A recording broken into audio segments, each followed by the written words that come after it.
شیر اور خرگوش۔ ایک گھنے جنگل میں ایک شیر رہا کرتا تھا۔ وہ تمام جنگل کا بادشاہ تھا، لیکن وہ بادشاہ جیسے پیش نہیں آتا تھا۔ ہر دن بے رحمی سے جنگل کے جانوروں کو کھا جایا کرتا تھا۔ شیر کے خوف سے جنگل کے جانور چھپ جایا کرتے تھے اور خود اپنی بھوک و پیاس کو مار کر سخت مشکلات سے دوچار ہونے لگے تھے۔ اس طرح کچھ دن بعد جنگل کے تمام جانور ایک مقام پر جمع ہوئے اور شیر کے شر سے محفوظ رہنے کے لیے سب مل کر رائے مشورہ کرنے لگے۔ سب نے اپنی اپنی بات رکھی اور آخر میں ایک گیدڑ نے کہا، میرا خیال ہے کہ ہم روز شیر کے ہاتھوں مرنے کے بجائے ہم خود ایک بار شیر کے پاس چلے جائیں۔ اس طرح روزانہ شیر کسی ایک کو کھا لے گا اور ہم سب اپنی اپنی باری سے چلے جائیں گے اور بلا خوف و ڈر سکون سے زندگی گزاریں گے۔ گیدڑ کے مشورے پہ تمام جانور رضامند ہو گئے۔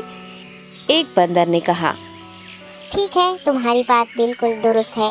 موت کا خوف کرنے کے بجائے اپنی باری آنے تک ہم اطمینان و سکون کی زندگی گزار سکیں گے۔ جانوروں کی بات چیت مکمل ہونے کے بعد خود گیدڑ نے شیر کے پاس جا کر یہ ساری بات بتائی۔ گیدڑ کی باتیں سننے کے بعد شیر نے کہا، میں بادشاہ ہوں، اس لیے تم سب کی بات مان رہا ہوں، لیکن ایک بات غور سے سن لو۔ اگر کسی دن مجھے جانور ملنے میں تاخیر ہو جائے تو میں خاموش نہیں بیٹھوں گا اور دوبارہ تم سب پر حملہ کرنا شروع کروں گا۔ شیر نے بڑے غصے سے یہ سب کہا۔ شیر کی باتیں سن کر گیدڑ نے سر ہلاتے ہوئے حامی بھر دی اور وہاں سے چلا گیا۔ اس دن کے بعد ایک ایک جانور بلا ناغہ اپنی اپنی باری کے مطابق شیر کے پاس جانے لگے اور شیر سکون سے اپنے پاس آنے والے جانوروں کو مار کر اپنی بھوک مٹانے لگا۔ یہ معاملہ ایسے ہی چل رہا تھا اور ایک دن شیر کے پاس جانے کی باری ایک خرگوش کی آئی۔ وہ خرگوش بہت ہی ہوشیار تھا۔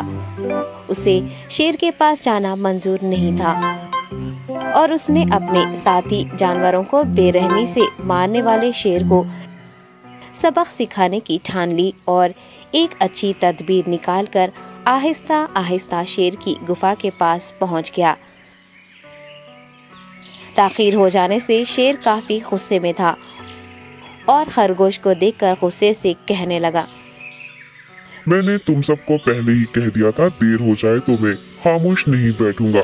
تم نے وعدہ خلافی کی ہے، اس لیے میں جنگل جا کر من چاہے جانور کا شکار کر کھا جاؤں گا۔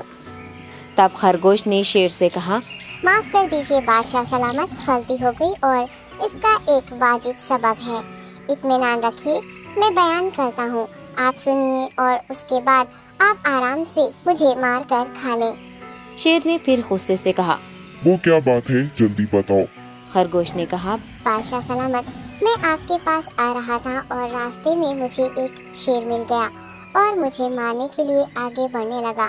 میں نے آپ کی بہادری کی بات اس شیر کے سامنے رکھی، لیکن وہ شیر آپ کے بارے میں بہت برا بھلا کہنے لگا۔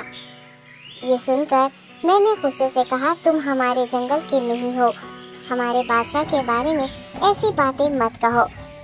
یہ سن کر وہ شیر مجھ پر حملہ کرنے کے لیے تیار ہو گیا۔ یہ دیکھ کر میں نے کہا، تم مجھے مارو گے تو ہمارے بادشاہ تمہیں ہرگز نہیں بخشیں گے۔ تب اس شیر نے کہا، تمہارا بادشاہ میرا کیا کر لے گا؟ میں نے کئی ہاتھیوں کو اپنے پنجے سے مار گرایا ہے۔ تمہارا بادشاہ ہو یا کوئی اور ہو، میرے ہاتھوں بچ نہیں سکتا اور میرے سامنے کوئی ٹک نہیں سکتا۔ میں اسے ختم کروں گا۔ یہ سب بدتمیزی کرنے لگا۔ میں نے اس شیر سے کہا، تم ہمارے بادشاہ سے آ کر بات کرو۔ تب اس نے فخر سے کہا، میں کیوں آؤں؟ تمہارے بادشاہ میں دم ہے تو اسے ہی یہاں لے کر آؤ۔ یہ کہہ کر مجھے دبانے لگا۔ بادشاہ سلامت، اسی لیے آنے میں تاخیر ہو گئی۔ یہ سنتے ہی شیر غصے سے کہنے لگا، چلو ابھی چلتے ہیں، اسے ختم کر دوں گا۔ یہ سننے کے بعد خرگوش نے شیر کو جنگل کے درمیان موجود ایک کنویں کے پاس لے گیا۔ خرگوش نے کہا، بادشاہ، اس کے اندر دیکھیے، وہ وہاں آپ کا بے صبری سے انتظار کر رہا ہے، آپ اسے اچھا سبق سکھائیے۔ شیر غصے سے فوراً کنویں میں جھانکنے لگا اور زور سے دہاڑنے لگا۔ تب دوسری جانب سے بھی دوسرا شیر دہاڑتا ہوا محسوس ہو